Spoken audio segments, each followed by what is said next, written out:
here I am just listening to happy music, and then this scene fucking happens, and I'm crying. I never want to hear the term gold star pussy ever fucking again. Hi everyone, it's Shar. Welcome back to my channel and welcome to a vlog. I am so excited for today's video, not only because we're reading sports romances, but because I feel like it's been a long time since I posted a vlog, but in this video, as I mentioned, we are reading some sports romances. At the beginning of the year, I read The Right Move by Liz Tomforde, and I thought it perhaps sparked my sports romance era, so we're putting that to the test. So I read 4 books in this video. We're going to read Fangirl Down by Tessa, Caught Up by Liz Tomforde, Gravity by Tal Bauer, I believe, or Tal Bauer, and Burnout by Jenshak. We have golf, hockey, baseball, and motorcross and gymnastics represented across those 4 books. I will say that we have some very mixed results throughout this video. I also take you with me to Central Park where we have a little picnic. We go to the gardens. So I hope that you enjoy today's video. As always, thank you so much for watching. Let me know in the comments if you've read any of these books or if you were surprised by my opinions on these books as you watch the video. And I am going to throw you back to the version of me that started this vlog off.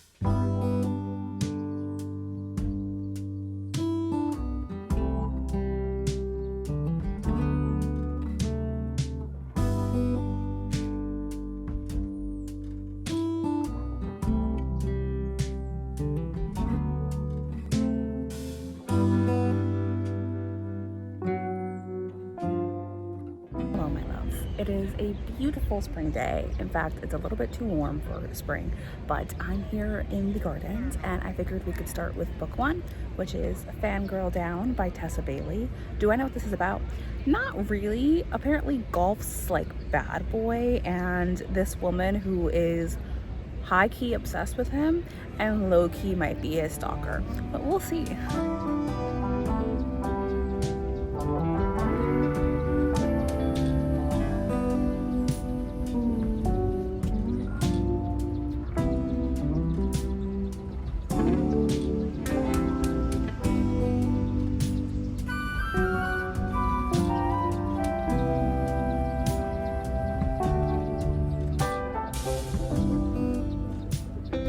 Okay, I did actually get to 35 pages in. I think I'm getting a sunburn, quite honestly, because the sun is super intense, so I will be moving in a second and show you more of the garden.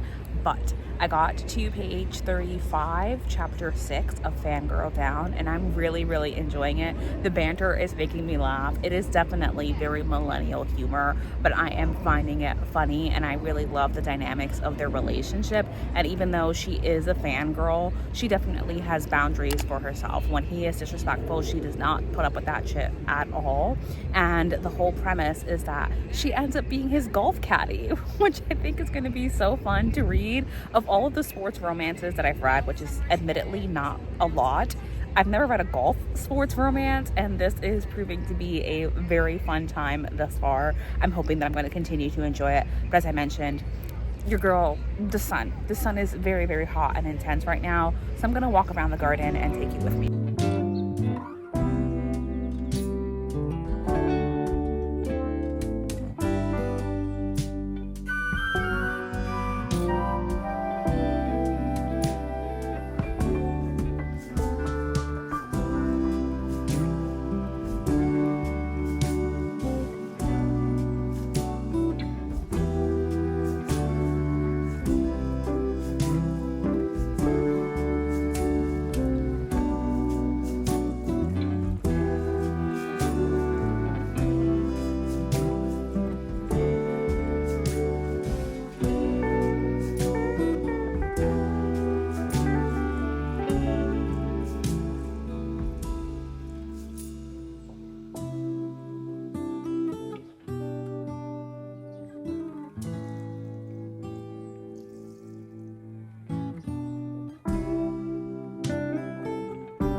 Okay, I'm still waiting for audio accessories. Excuse the fact that the audio is different in this clip and also that my hair is doing this. But I finished book 1 for this video, which of course was Fangirl Down by Tessa Bailey.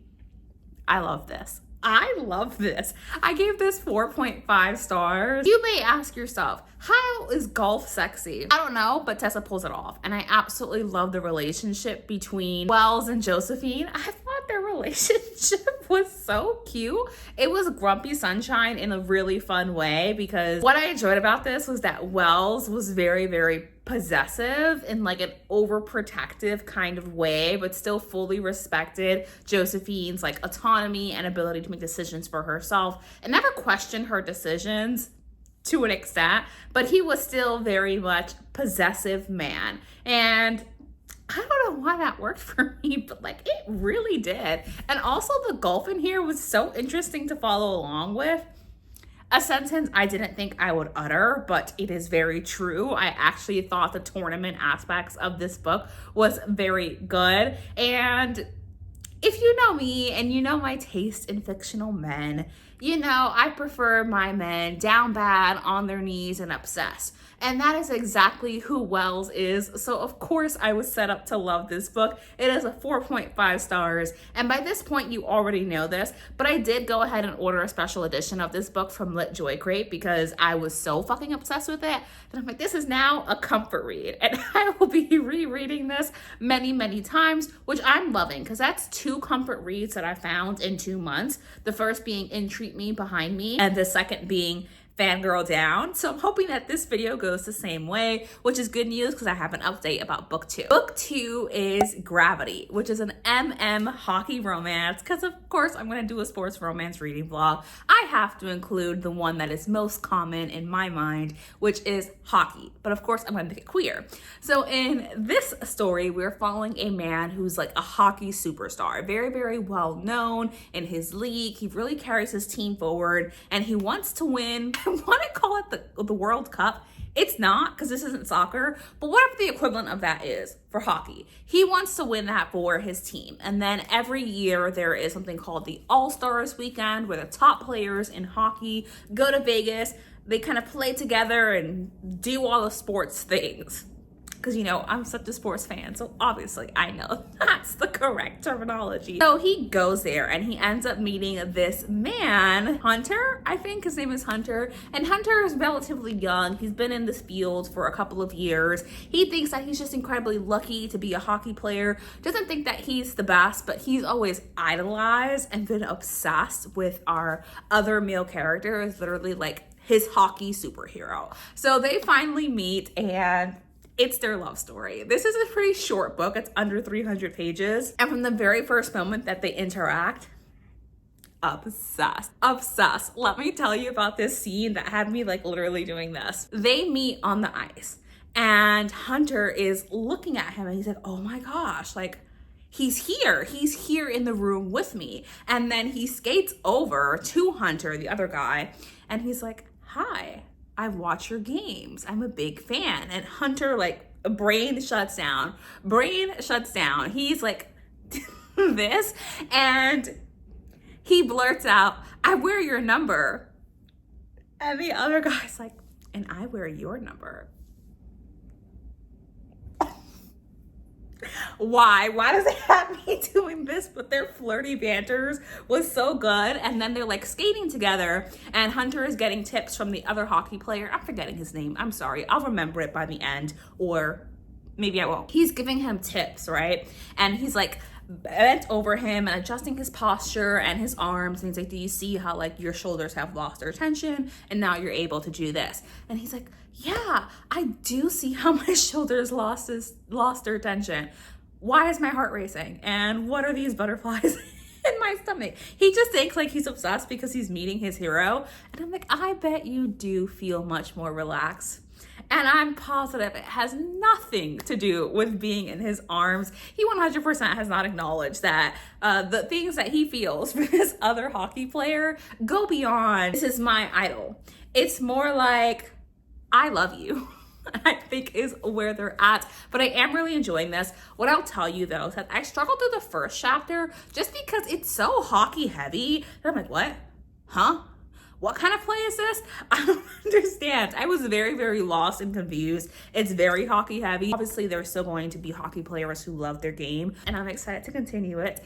I think I'm going to finish it tonight, but honestly, we'll see. Those are my updates for now, and I'll see you when I finish Gravity. Those of you who've read Gravity probably heard me say in the last clip, oh, I just think it's like lighthearted, silly, goofy times while they're in Vegas, and thought,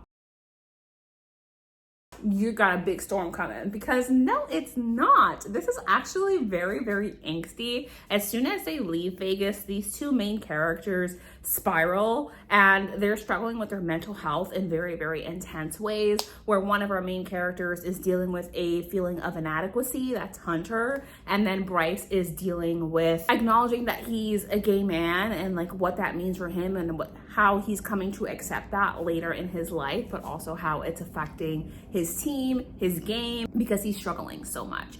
That is what this is about so far. I am really enjoying it still. Every once in a while, the author will say something that is so deeply romantic that my little heart will swoon. I'm absolutely rooting for these two men to get together. And something that I am enjoying is that all of the questions that I may have about their relationship, where it's been founded, why they fall so deeply for each other over the span of just a couple of days, the author does address. Because something I really enjoyed is that when Bryce is acknowledging that he's extremely heartbroken for a situation that he had with this man for only a couple of days, he fully acknowledges and states in the book, I fell in love with my hope, and I'm devastated not only because I love this man, but because it was my hope for myself and the vision that I always held for my future. So to watch it disappear from under me is a struggle. So it had a lot more to do with his visions of the future in connection to Hunter, as opposed to just, I'm in love with Hunter and I wanted Hunter and I can't have Hunter. It was about his hope for himself, his future, and what his life could be. And there's also a point where I question, well, I was like, well, there's a bit of a power dynamic here, right? Because Bryce is Hunter's hero and has always been his hero since he's been a young teenager. So Bryce himself has questions of, did Hunter actually feel anything for me, or does he feel anything for me now? Or is it just the fact that I was his hero that is leading him to feel this way? Is it love or is it hero worship? And that is something that the author is also addressing in this book, which I am really enjoying. Something that's making this a longer read for me is that this gets very, very poetic and flowery, to the point where I'm like, I'm not sure this is actually how these characters think. In the first couple of chapters when they're in Vegas, they have super distinct like thought processes, and they still do, but now they both speak in this extremely poetic way that I think it does work for the mental state that they're in, but doesn't feel like there's enough distinction between them. And it's just a change of tone that I'm working my way through in this story. I am still enjoying it. I should finish it relatively soon, but wanted to make sure I gave you this update before I went ahead and finished this book. Here I am just listening to happy music, and then this scene fucking happens. And I'm crying. I won't tell you what about this is making me cry, but it's so sad. I finished Gravity. I really love this book. Oh my gosh, I'm giving it 4.5 stars. While I thought that the middle bit dragged a little, I just love the relationship and the whole dynamics of this sports romance. Because both of the love interests are players on the same team, a lot of this is very hockey heavy. Like, you are in the games with them, and I find that's not something that's super common in sports romances. Of course, you see the sport itself. Sometimes it's just he's an athlete with a lot of money and he goes off to some games, and in this case they play the game together. And I found the hockey elements of this really, really fascinating. I also love that the third act conflict, while it did make me cry, as you saw, it was not a third act breakup. I really appreciated that. This was such a romantic book. I absolutely love the relationship, and I'm settling on a 4.5 stars for this one. Wow, excuse me. So the next one I'm going to pick up is either going to be Caught Up by Liz Tomforde, because I really want to read that, and I'd love to like play The Sims while I do that. So far, this vlog is going really, really well. Like, me and sports romances are actually getting along, and I can't believe I found some absolute all-time favorites in this video alone. So fingers crossed that that keeps going for us. Okay, I started Caught Up by Liz Tomforde, and as always, I say as always, as if I've only read one book from Liz Tomforde before, but I'm loving this one just as much. Kai being the grumpy dad, but she's not sunshine. She also has like her own grumpiness, and I love their dynamics. It's fun to witness, and the audiobook I'm having a really good time with, but if I'm going to be nitpicky, by which I mean, if I'm going to be honest with you about what I'm feeling, there's this thing that the female character does when she's speaking, Miller, where she goes, like, I don't even know how to recreate it. It's like a breathy laugh that the narrator does for her every like few sentences. And I'm like, I don't think she's like doing that as often as you think she's doing that. And just the listening experience of that, like, can we stop? Can we stop doing that? But she only does that when she's talking directly to, damn, what's his name? I forgot. To him. And not when she's like in her own inner dialogue. So I'm hoping that the narrator is just trying to convey her like mistrust of the situation and perhaps her hesitancy in the relationship with this character, as opposed to that being something that we're going to listen to all the time, because I really hope that's not the case. I'm here with my update for Caught Up. Did the whole chuckling thing go away? No, I'll tell you that in Miller's point of view, that doesn't happen. It's more in the male narrator's point of view, which makes me wonder, did Liz Tomforde really write he chuckled, she chuckled that many times? Because I hope not. But I am really enjoying this audiobook, but I find myself torn because I'm enjoying this audiobook when I'm listening to it. I'm like kicking my feet and giggling and having a fun, goofy, good time. But then when I stop listening to it, I have to force myself to pick it back up, which I would say isn't a good sign. But truthfully, I don't know how I feel about that, because again, I love it when I'm reading it, but when I'm not reading it, I don't care. And I can't help but compare this to The Right Move, because when I read The Right Move, I could not stop reading The Right Move. Like, I loved that so much, even though I also had some qualms with the narration style for some of the characters, and particularly the voice changes at different points of view. But if I pinpointed the reason why I think I'm not as into this as I was for The Right Move, it would be that I believe that Ryan and Indy were soulmates. And while I like Miller and Kai together, I'm not obsessed with their relationship. I'm not like you two should be together. I'm more like you two are good together for now, not you two are endgame. And I'm hoping that that changes. But what I will say is Max, the baby in here, is so cute. Oh my gosh, such a little cutie pie, which you can tell how well that character is described, because I don't know what Max looks like. There's no pictures of the characters in here, but I can picture him, and I can picture his little like learning moments where he takes his first steps and just the interactions. He's a prominent character in here, and it's not just a nanny single father romance, but the kid really isn't in there. Like, Max is a prominent character. But I do have exciting updates. I think I mentioned at the beginning of this video that I loved Fangirl Down so much, but I had read it from the library. So of course I returned it from the library, and I wanted to own my own special edition. And I knew a few different companies had done an edition.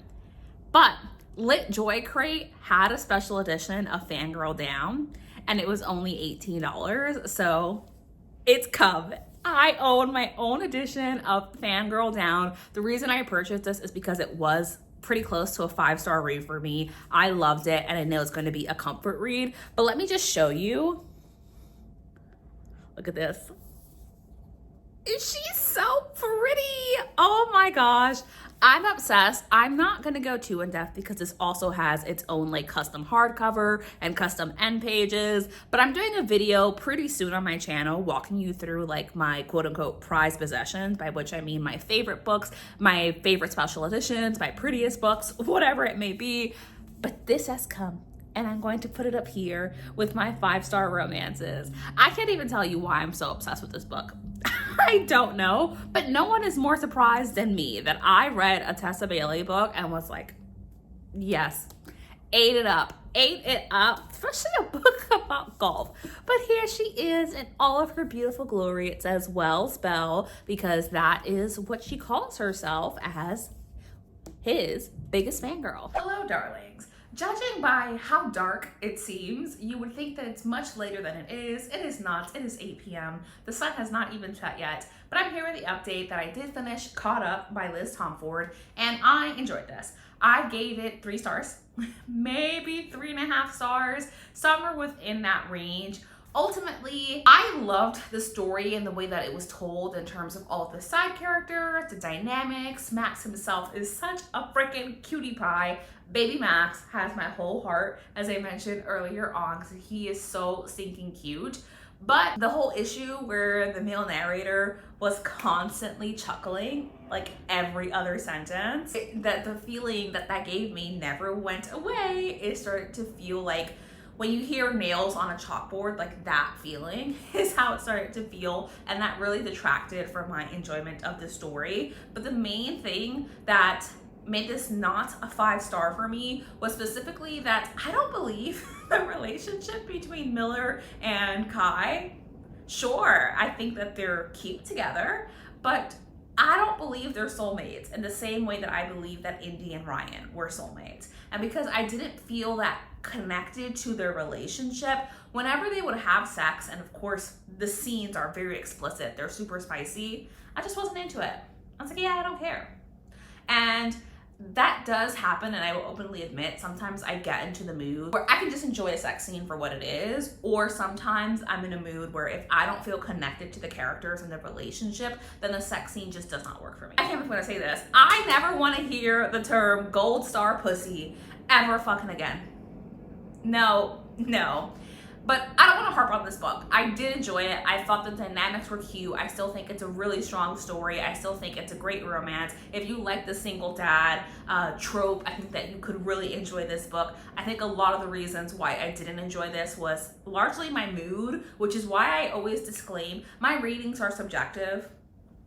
I'm very much a mood reader, and when I tell you a book is 3.5 stars or 4 stars or 5 stars or even 1 star, you should really keep in mind that that is completely subjective. Like, that is me, where I was at when I read that book, if that's what I wanted to read. I am disappointed that I didn't adore this one as much as I wanted to, specifically because I think I mentioned this in the intro.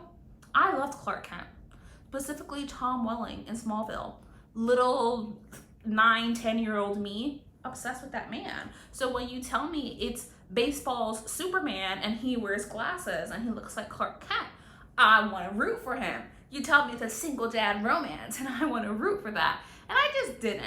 But what I did like is that they both have their own ambitions, and I won't tell you how it resolves in the end because of course there's a 3rd act conflict and a resolution to the 3rd act conflict, but I appreciated that there wasn't a compromise in her ambitions and the way that she finds success in her life. So I'm gonna leave that there. We have one more book to read in this video, although I'll tell you, we were also supposed to read Check and Mate in this video, but I need to wrap it up because for many reasons, this is taking me longer than I planned for it to take. So we're gonna finish this out with Burnout by Jenshak, and I'll tell you, I already started this, and I don't have very many opinions because I'm only about 4 chapters in. So I'll update you when I have an opinion. Hello, my beautiful friends. Welcome to my picnic in Central Park, and apparently the endless amount of poppy seeds in my teeth because of course I ate breakfast at my little picnic in the park. I want to tell you first, if this audio is fucked, sorry. This is the microphone quality that I have, besties. Like, it is what it is. But I am finishing this vlog here because I am reading Burnout by Jenshak, and I don't like it. I'm really sorry to say that, but this feels really young. It's a college romance, and it very much reads like a college romance. But stupid me was like, maybe they're not in college all the time, and maybe they're not going to college parties all the time, because it's supposed to be a romance between an Olympic gymnast and a motocross. He's a motocross rider, and she's supposed to train him, but I just don't feel the chemistry between them. And also, they're very much in college. Like, it is very much a college romance, and as you all know, I don't like college romances. There's no way for me to say that in like a nice way. I don't like college romances. It just feels too young for me, especially in this book where I'm like, all they're doing is like getting drunk and going to parties and talking about how hot each other are. I'm like, I don't care. I don't care. I want more substance to the story than that. And I don't doubt that we will get more substance to the story than that in the second half of this book. But this book is over 400 fucking pages. Why am I almost 200 pages into the story and ain't shit fucking happened? Like, come on. I am not appreciating it, and I'm also laughing at myself because I realized the reason why I'm choosing to update you on this book and not on the other book that I'm reading for a different vlog is because there are children, not super close to me, but like relatively close to me, and totally forgot that as I was recording. So yeah, I don't really love this book. I don't feel the chemistry between the two characters. Honestly, she has this rival who's also a gymnast on the men's team, and he's supposed to be kind of like a little shit, to be honest with you, but he's the only one that's really pushing her, and I genuinely feel like he wants her to be great, and I'm getting more of an enemies to lovers vibe between them than between our female gymnast and Knox, the motocross rider. I don't believe that she and Knox should be together. I think that maybe they would spend 6 months in a relationship in college and then break up. I ship her more with her shitty teammate on the male team because the author is telling us that he's shitty, but really he's just arrogant, which, yes, can be a really shitty trait, but I don't actually see him treating her badly. He's just arrogant and really pushing her to do what he knows that she is capable of. So I'm gonna DNF this book in this video just because I will eventually finish this, but right now I'm really not feeling it, and I'm not gonna force myself to finish this book faster just for the sake of wrapping up this video. So we'll eventually hear my thoughts on this book, but we'll leave it as I don't really like it, and I don't see myself getting this book more than 3 stars. And if it continues on the path of it being very young a college, I'm not going to enjoy that. So I'm going to leave this video here. As always, thank you so much for watching. This outro, again, may have shitty audio quality, in which case I apologize. It is what it is. I'll try my best to fix it. And as always, thank you so much for watching. I am going to see you in my next video because I have a bunch of videos that I'm filming right now that I'm super excited for. Bye!